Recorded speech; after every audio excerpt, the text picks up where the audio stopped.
Hey everyone, my name is Lance Kestrel Johnson and I am 30 years old and I live in Brooklyn, New York, and I happen to have retinitis pigmentosa. First, I'd like to say thanks Bold Blind Beauty for letting me share my story. And as I mentioned, I have retinitis pigmentosa, or RP for short. And what that is a degenerative eye disease that affects the peripheral vision. What that means is basically my vision is closing in from the outside in, essentially the kind of like a tunnel. Some call it tunnel vision.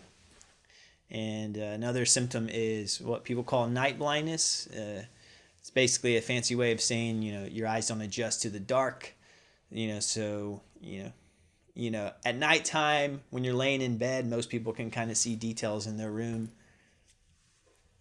People with RP, it's basically just black, and that's considered night blindness. And it even goes as far as to make just low light situations in general difficult because my eyes just don't adapt. But RP affects everyone differently, like most things. It's vision loss is a spectrum, but most people with RP by the age of 40 are considered legally blind. As for me, I'm 30 and I still have quite a bit of central vision. My peripheral vision has diminished enough to where I don't drive anymore. So that's a big one. But and then like I said, low light situations are sometimes a no-go for me. But yeah, I still have enough central vision to where I can do what I love. And what I love to do is create.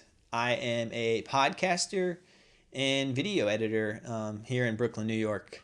I also dabble in music production and singer-songwriter type of thing, but that's a whole nother story we'll talk about another day. But yeah, so I'm a podcaster, video editor, and professionally how I pay my bills, how I make money is through video editing. And you're probably, rightfully so, you're probably thinking, how is this guy a video editor if he's being featured in Bold Blind Beauty? My answer is I still have central vision. Like I said, RP kind of affects from the outside in, and I still have enough central to kind of see my computer screen, which allows me to do my thing. And I may not be able to do this for forever, but I'm gonna ride this wave until I can't. On a side note, I actually wasn't always just an editor. I used to split my time 50-50. I would shoot. I was a professional videographer and photographer, and then I would also edit what I shot. And that's where I learned to edit. So yeah, that's kind of a funny backstory. I quit shooting because my vision just kept getting worse and worse. And to be honest, I don't know if any of you have ever been on a film or video set, but they're basically like visually impaired obstacle courses. There's like light stands, cameras on tripods, and every piece of gear costs like thousands of dollars. There's cables and wires running everywhere, and most of them are dark. So it just got to a point where that wasn't cutting it for me anymore, and I had to make a decision. And that's when I picked video editing. I didn't want to change careers. I still like what I do. So I grew up in North Carolina, and I moved to New York City when I was 27 years old. Like I said, I'm 30, so fairly new here. Love it here. I moved here because basically I didn't want to drive anymore, and I wanted to use the public transit system here. And there's just a ton of video production work here. And since I'm able to use public transit, I was able to sell my car before moving, and that's when I officially decided to quit driving, which is, step one, it seems like, in most visually impaired journeys of like losing their independence. So, that was a big one for me. But, New York's made that kind of easy for me, or not easy, but it's not too bad. I like taking the subway around, except for sometimes I see some pretty crazy stuff on there.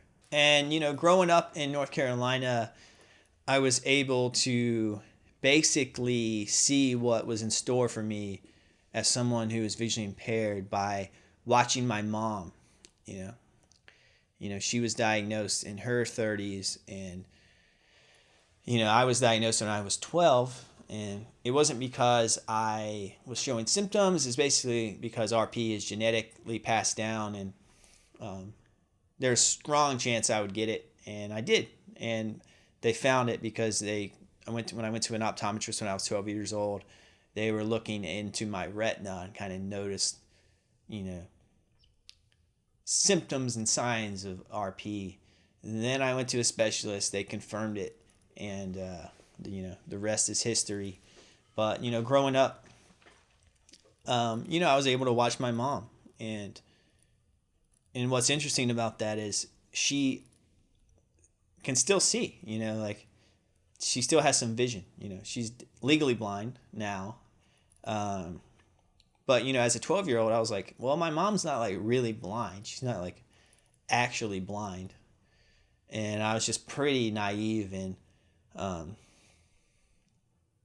which is fair. I was 12 years old, but like growing up, I began to learn that there's some heavy kind of things that come along with knowing you're losing your vision, and even though my mom can still see, there's just like tons of obstacles you have to overcome, and a lot of that is just mental, and there's a lot of just like mental health kind of aspects to it, to where I have to kind of keep myself in check, not let that gray cloud over my head, me knowing that my vision is just going to get worse and worse over time, keep me down and from doing things, just keep being proactive and, taking each day as it comes.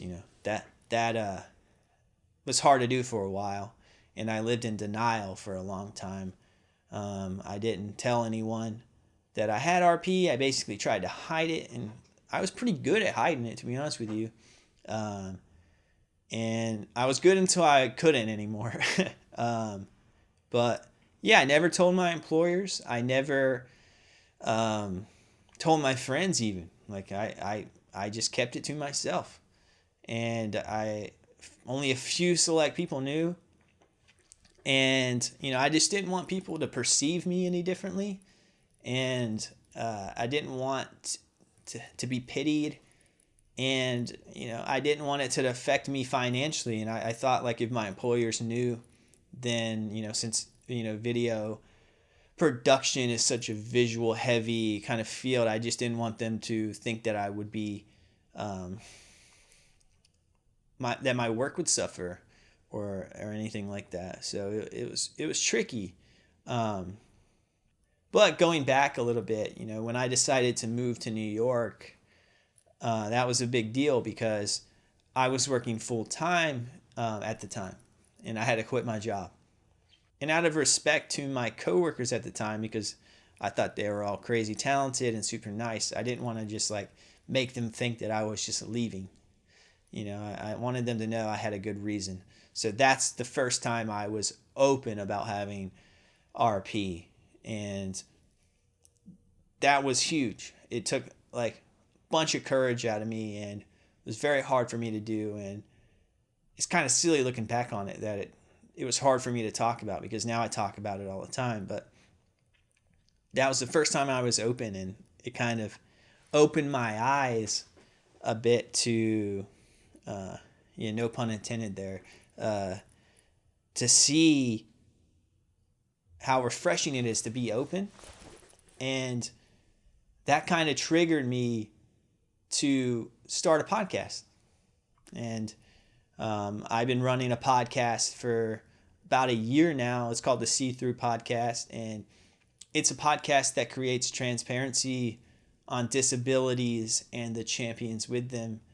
I'm the host. I single-handedly produce, I interview the guest, I edit the episodes, and I create all the content for it. And it's a busy hobby, but I love it. And I wanted to create an outlet for me to express myself and express certain feelings or ideas or thoughts that I have about being visually impaired, And I wanted to share that with other people, in the visually impaired community and beyond. I talk to everyone in the entire disability community, not just the visually impaired, because, I just like hearing about how people adapt to their situation. I find that very fascinating. I think that visually impaired people and disabled people just are some of the most adaptable people on the planet.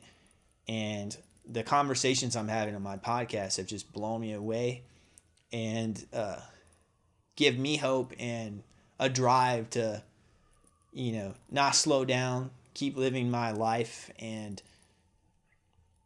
just be myself. I'm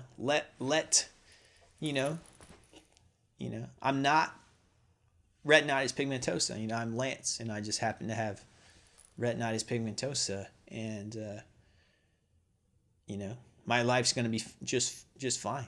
And some days I worry about that, and it's a constant battle, but it's a battle that the more and more I talk to people, and the more I'm open, and the more I try to accept my situation, and adapt to my situation, the better off I feel and operate. So, and I'm sorry that sounded like an advertisement for my podcast, but I promise you it's part of my story. And and you might get something out of it too. So yeah, check it out, the See-Through podcast. I've talked a lot about what I do behind the computer, and I think that's cool and all, but I'm more than that too. I have a dog named Ruby. She's a basset hound coonhound mix, which isn't a typical dog you see here in New York City. She has a very unique, very southern North Carolina vibe that I think people appreciate here. And I take her on long walks with my amazingly beautiful wife. Let's jump in. Hi, guys. Who I definitely didn't just say that because she's behind the camera right now. But, and as I said, I recently turned 30, so fitness has kind of become a new, daily part of my routine. I like working out. I like eating well. I'm a firm believer in, treating the whole body right, not just because I have an RP. I'm not just focused on, keeping my eyes healthy. I got to keep my whole body healthy as well. So I'm into, going to the gym and just eating right. Just because your eyes don't work doesn't mean that the rest of your body doesn't work. It's kind of like what I like to tell myself.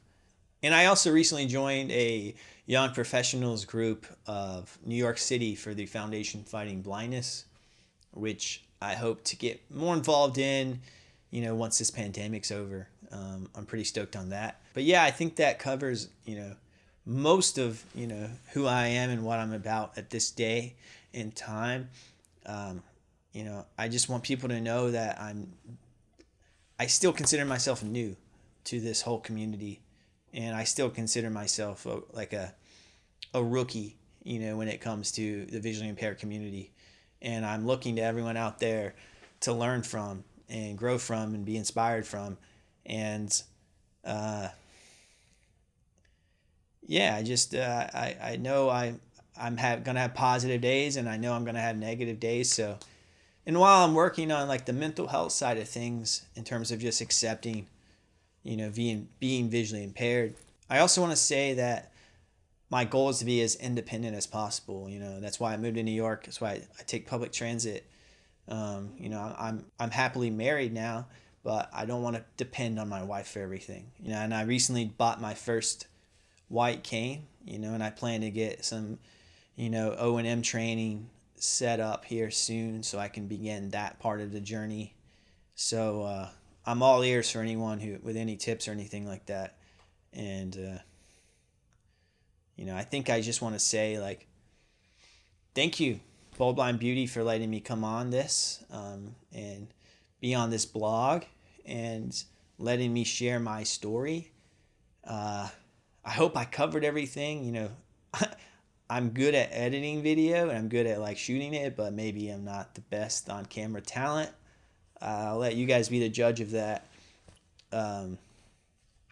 But yeah, no, thanks so much for Bold Line Beauty. And if you want to reach out to me online, I'm on Instagram.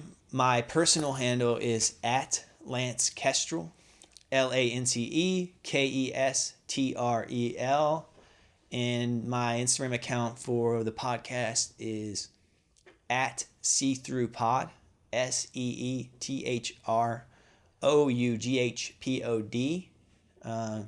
Yeah, feel free to DM me. I definitely will respond. Or you can email me at the seethroughpodcast@gmail.com. And I'll close this video by saying something that I say on my podcast. And I just want to say thanks for letting me be transparent. And much love.